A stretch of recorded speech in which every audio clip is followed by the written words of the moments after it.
नागपूर शहर गुन्हे शाखेच्या युनिट 5 ने क्रिकेट सामन्यांच्या तिकिटांची अवैध विक्री करणाऱ्यांवर धडक कारवाई केली आहे।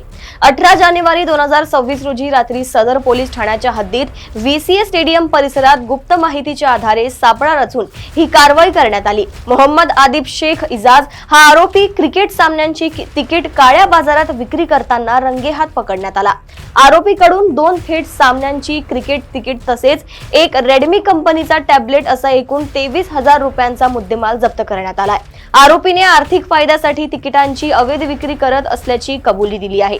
या प्रकरणी आरोपी विरोधात महाराष्ट्र पोलीस कायदा 1951 अंतर्गत गुन्हा दाखल करण्यात आला असून पुढील तपास सुरू आहे। आपल्याला माहिती आहे की नागपूरमधील जामठा स्टेडियम या ठिकाणी भारत आणि न्यूझीलंड यांची 21 तारखेला क्रिकेटची T20 मॅच आहे। त्या अनुषंगाने काही शहरातील काही व्यक्ती ही तिकिटाचा ब्लॅकमेलिंग मार्केटिंग करून त्या आधारे मोठ्या रकमेला तिकीट विकून लोकांची फसवणूक करत असल्याची माहिती प्राप्त झाली आहे। त्या अनुषंगाने आमचे युनिट 5 क्राईम ब्रँचचे पथक IC नजीर आणि इतर कर्मचारी हे पेट्रोलिंग करत असताना त्यांना VCA ग्राउंड सदर या ठिकाणी एक व्यक्ती संशयास्पदरित्या तिकीट घेऊन जादा भावाने विक्री करत असल्याची माहिती प्राप्त झाली।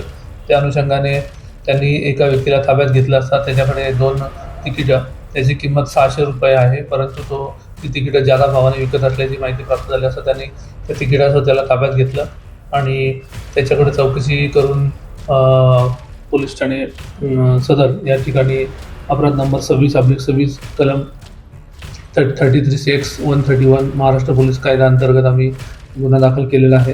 यातील जो आरोपी आहे याचं नाव आहे मोहम्मद आदिब शेख इजाज, वय 18 वर्ष, राहणार ताजनगर टेकानाका, पोलीस ठाणे पाचपावली।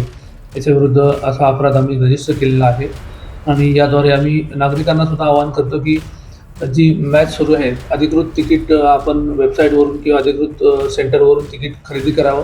कोणीही अशा प्रकारे जादा भावाने ब्लॅक तिकीट घेण्याचा प्रयत्न करू नये। जर असा कोणी आढळला त्यांच्याविरुद्ध योग्य ती कायदेशीर कारवाई करण्यात येईल। सदरचा व्यक्ती हा एका 12वीमध्ये शिकत असून JEEच्या एका क्लासमध्ये तो क्लास घेऊन त्याच्या परीक्षेचा अभ्यास करत आहे, विद्यार्थी आहे। त्यामुळे पैशाच्या लालसीपोटी खर्चाच्या अपेक्षेने त्यांनी ही जादा रकमेसाठी तिकीट विकल्याचं त्यांनी त्याद्वारे आम्हाला निष्पन्न झालेलं आहे।